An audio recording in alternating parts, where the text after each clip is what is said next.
nepalnews.com. News from Nepal as it happens.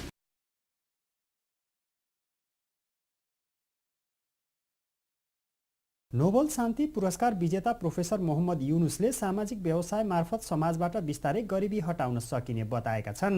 Rural microfinance development centre RMDC र उद्योग परिसंघद्वारा शुक्रबार राजधानीमा आयोजित लघु वित्त र सामाजिक व्यवसाय विषयक सेमिनारमा बोल्दै युनुसले सो धारणा राखेका हुन्। लघुवित्त अवधारणाका प्रवर्तक युनुसले विभिन्न सङ्घ संस्था उद्योग व्यवसायले गर्ने सामाजिक उत्तरदायित्व अन्तर्गतको रकम सामाजिक व्यवसाय अवधारणाबाट लगानी भए वास्तवमै समाज परिवर्तन गरी व्याप्त गरिबी बिस्तारै घटाउन सहयोग पुग्नेमा जोड दिए। प्रस्तुत छ उनले दिएको मन्तव्यको मुख्य अंशहरू।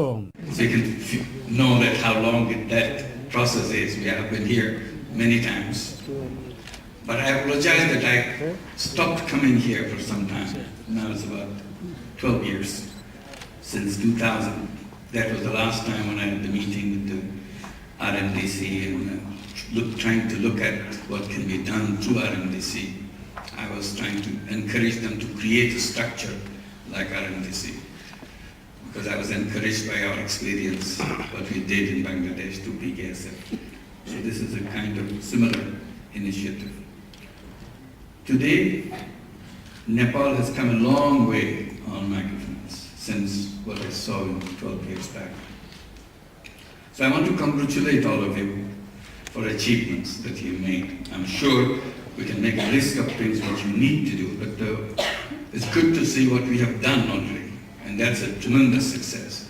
I want to give a big applause together. Can we do it? Yeah. Fantastic achievement, crossing 1 million mark. This is in Nepal. This is quite a significant number to do. When you compare with Bangladesh, sometimes you get discouraged because Bangladesh piles up numbers very quickly because we are a big population, 160 million people. So whatever we do, suddenly it becomes a big number. So Nepal is a different story compared to Bangladesh. So building up 1 million is a kind of getting over the hump. Now you can do it much easily. And all the pioneers who have done that are present here, along with all the others who have followed them very successfully. And I must mention one of my friends that I missed for a long time is present here, Dr. Steve Biggs, right here. I knew him from the early 70s, before I started Grameen Microcredit Program. So he's very dedicatedly following me ever since, but I didn't realize that he is settled down in Nepal right now. Why do we do all this microcredit? What is behind it? It's because it's a banking, it's something that we do. People take little money, pay back. What is behind it, all this? For me, the issue was that the people have tremendous capacity inside of them. Unlimited capacity. Somehow, it's wasted away. It's wasted away because there's nothing that they can hang it so that they can unleash this energy, unleash this creative capacity. And this is extremely true for us in countries like Bangladesh and Nepal. We're at the bottom of the heap. We're a huge population compared to many other nations around the world. But we didn't give them a chance to unleash their energy. And this is one theme that I've been saying again and again, that all human beings are born with unlimited potential. It doesn't matter whether one is born in the palace of a king or one is born in the street. The child has unlimited potential, unlimited creative capacity. But the societies that we built are so cruel, so mindless.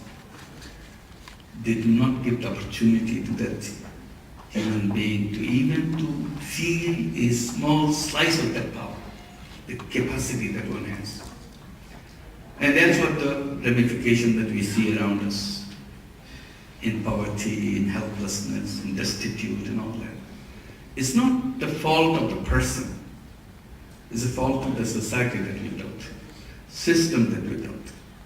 So that was the complaint that I've been repeatedly mentioning, that we must undo the system which creates this misery for people. and replace it with a system which, from the very first day of the birth of a child, gives them build an opportunity after opportunity for the child so that he or she builds up all the things he or she is capable of. So that's where microcredit comes in. We couldn't do anything else as an individual citizen. We don't have the power.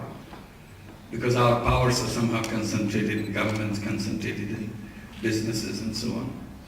So as citizens, what we could do. So our initiative was to see if we can bring something which is crippling people.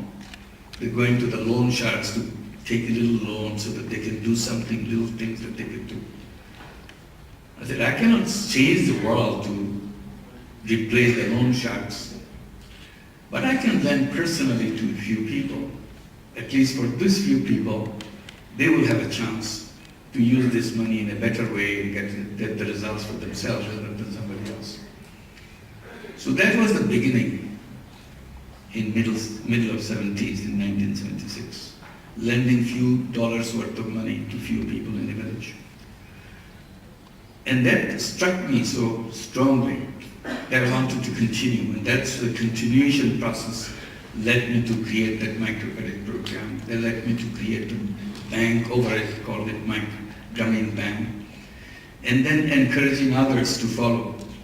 And luckily, others picked it up. First Malaysia, then Philippines and Indonesia and so on. And one time it came to Nepal.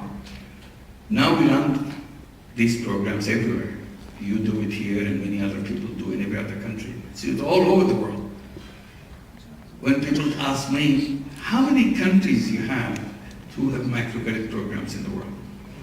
I said, the easy answer is, there is no country in the world which doesn't have any microcredit program. So this is an easier answer. You don't have to count them, everybody has it. So I said, we will have microcredit program even in the USA. We literally run the program ourselves. We have microcredit program in New York City, 5 branches there, with over 10,000 borrowers. We started 4 years back. Within 4 years, we have 10,000 borrowers, all women. Average loan is $1,500. You'll be amazed how people get desperate to even take that $1,500 loan because nobody will give them. Nobody will give a loan of $500 to an American. And that's why they have a flourishing business called payday lenders. I'm sure you heard of payday lenders. It flourishes all over the United States. Interest rate in payday lending, 100%, 500%, 1,000%, 2,000%. Very usual. And people borrow from them. And it's $1 trillion business. Nobody gives a damn about it. They go on doing it. So that's the unfortunate, unkind part of human behavior. Here we have big banks, huge, beautiful banking system. And there we have millions and even billions of people who are left out of that system. So this is the one that we tried to fill in. The people who are left out can be included into that system. That's how the whole microcredit thing was born and extended. So that you take this little money and try to use your talent, your own creative, your own entrepreneurial capacity so that you take care of yourself. Today that thing became much more important than it was yesterday and the day before. You hear a lot about Europe these days. And one of the most harsh things that you hear about Europe right now is unemployment. A country like Spain has an unemployment rate among the young people. It's nearly 50%, meaning 50% of the young people have no jobs. And you hear about Greece, you hear about Portugal, you hear about many other countries. What kind of system is that when people are not even allowed to use their own creative power? When somebody says, I'm unemployed, what does it mean? Does it mean something is wrong in that person? I don't think anybody will say here that it is the fault of the person who is unemployed. that person is as capable as anybody else, as prepared as anybody else. Then why is he unemployed, or why is she unemployed? If there is nothing wrong with that person. Who made him or her unemployed? Of course, it's a system which punished him or punished her. So it's not the imposition of the person, it's the imposition of the system. So how can a system punish a human being? Shouldn't be the human being who will be punishing the system for doing the wrong thing? How do we do it in a reverse way? We should be trashing the system rather than the system trashing us. When I said, how can a system trash a person? It's not a person. It's hundreds of thousands, millions, it's billions of people. So that is the crux of the whole problem. We are slave to the system. We don't ask questions about the system. Microcredit asked a question. So again, the questions, very different things. And then it happened. Did the banking system change because of that? After 35 years of our experience, your experience, our experience, everywhere else? No, it has not. So that's the question I bring in front of the Prime Minister. What is the answer? Why should the banking system change so that it can be an inclusive system? Nobody will be rejected from the system. Why should we look at the microcredit as, okay, little baby, you can do something? This is not a little baby. This is a legitimate thing. Everybody should have access to financial services. And it is the responsibility of the designers of the system, policymakers, to make that policy so that it happens. Today you cannot tell anybody that it cannot be done, because it is done. So those are the issues that we have to see. We have to change laws, you have to change institutions, you have to change policies to integrate it so that everybody is included. So the unemployment issue, as I was mentioning, is a big issue. It's an issue here in Nepal, it's an issue here in Bangladesh. We don't see it because our newspapers don't report how many people are unemployed these days. They don't. Because most of the people are unemployed anyway. Very few people are unemployed. I keep telling people that in Europe, when you are unemployed, it's the news. You are unemployed. It goes into the headlines and somebody's unemployed. But in our countries, in Bangladesh and Nepal, when you get an employment, that's the news. You got it. That's why we bribe people to get a job, because that's the news. That changes your life. We go to big people to make a phone call for my job. Follow his feet so that he can give me a job. Why job should control our life? When we did microcredit, along the side we did many other things. We started selling seeds because there are a lot of night blindness in the families. Children cannot see at night. I don't know whether Nepal ever experienced that night blindness problem. We had tremendous amount of night blindness in Bangladesh in 70s. So we are told if the children eat vegetables, they will get the vitamin A, which cures that problem. So we picked it up. We said, let's do something. So we started selling seeds so that people can start growing vegetables around their homes and feed their children vegetables. And it became very popular. Our seeds became popular, made it very cheap, 1 taka a packet. Every seed, whichever you buy, 1 taka. Only the number of seeds will vary. If it's expensive seed, you get less number. If it's cheap seed, you get lots of seeds in 1 taka. But every packet is 1 taka. People love that. And we became a very big seed seller, largest seed seller in the country over time. And gradually night blindness in Bangladesh became history. You don't see any night blindness in Bangladesh anymore. You know, you tell the young people, did you hear about night blindness? People say, what is night blindness? Never heard of it. So we tried to solve the problem in a way people can deal with themselves. It's not the government, it's not somebody else. We're expert on that business. So we always keep promises. not delivery. So we said, let's solve all these problems.